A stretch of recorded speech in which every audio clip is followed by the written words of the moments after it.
नमस्ते साथियों।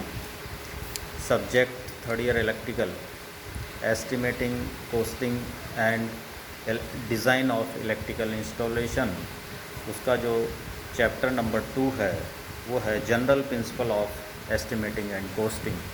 उसका जो सब कंटेंट है वो आपका 2.4 that is calculation of materials. Calculation of materials का जो हिंदी में अनुवाद है वो ये है सामग्री की गणना करना।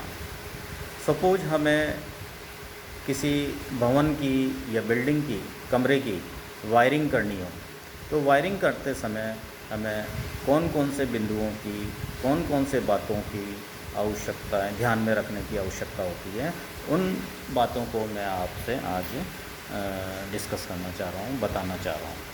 तो मैं आपको बताना चाह रहा हूँ पहला बिंदु,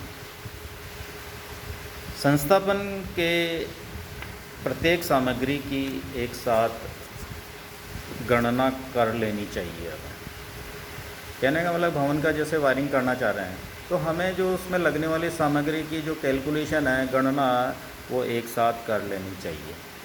उदाहरण के लिए यदि किसी भवन की वायरिंग करनी है तो सर्वप्रथम फर्स्ट ऑफ ऑल हमें उस भवन का जो खाका है, लेआउट है, वो हमें तैयार कर लेना चाहिए। इस खाके में, इस लेआउट में वायरिंग के परिपथ, मतलब वायरिंग के सर्किट पता होना चाहिए। दीवारों पर लगने वाली जो लाइट्स हैं वो हमें पता होना चाहिए। पेंडेंट लाइट्स, कितनी लाइट लटकन वाली होनी चाहिए, कितने इसमें स्विच लगेंगे, कितने प्लग पॉइंट लगेंगे, कितने फैन लगेंगे, कितने जो है डिस्ट्रीब्यूशन बोर्ड लगेंगे, कितने डिस्ट्रीब्यूशन फ्यूज़ बोर्ड लगेंगे, साथ में मीटर कहाँ किस जगह लगेगा। ये सारी जो चीज़ें हैं इनको हम एक लेआउट बना लें और लेआउट में सारे को आप पॉइंट आउट कर लें, बता दें कि ये इस जगह ये सारी चीज़ें लगने वाली हैं। अब हमें मानते हैं, कल्पना कीजिए कि हमें भवन में लगने वाले कुल स्विचों की गणना करनी है।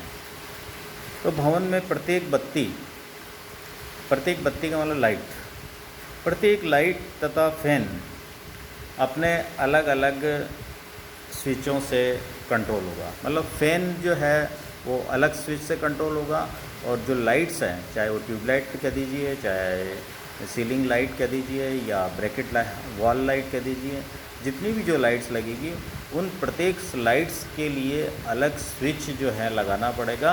और यदि हमने फ़ैन लगाया है तो फ़ैन का भी एक कंट्रोल स्विच जो है, वो स्विच जो है वो अलग से लगाना पड़ेगा।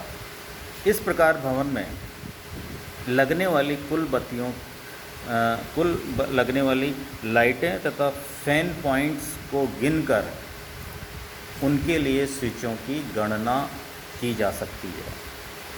माना कि एक भवन के अंदर, किसी पर्टिकुलर भवन में 10 लाइट पॉइंट है और 5 फैन है, तो कुल जो स्विचों की जो संख्या होगी 10 तो स्विचों के लिए हो जाएगा, 10 मतलब लाइट पॉइंट के लिए हो जाएगा 10 स्विच, और 5 जो है फैन पॉइंट के लिए हो जाएगा। तो कुल मिला के 15 जो है वो आपके स्विच हो जाएंगे।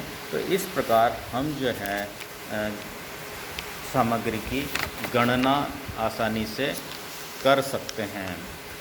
इसी प्रकार सपोज़ अपना जो मकान है जहां अपन रह रहे हैं उसके बाहर यदि रोड पे जाएंगे तो पोल लाइट्स वगैरह लगी होती है। तो ये जो लाइट्स जो लगी हुई है उस लाइंस को हम बोलते हैं overhead lines, LT overhead lines. 3 face 4 wire भी हो सकता है और 2 वायर भी हो सकता है। 2 वायर वाला अपना फेज़ और न्यूट्रल वो सिंगल फेस लाइन कहलाएगा। 3 फेस 4 वायर वाला वो आपका त्रिकलीय सप्लाई वाला कहलाएगा। इस प्रकार इसमें भी जो सामग्री जो लगने वाली है वो भी हम इस विस्तृत रूप से इसकी गणना जो है आसानी से कर सकते हैं। Thank you.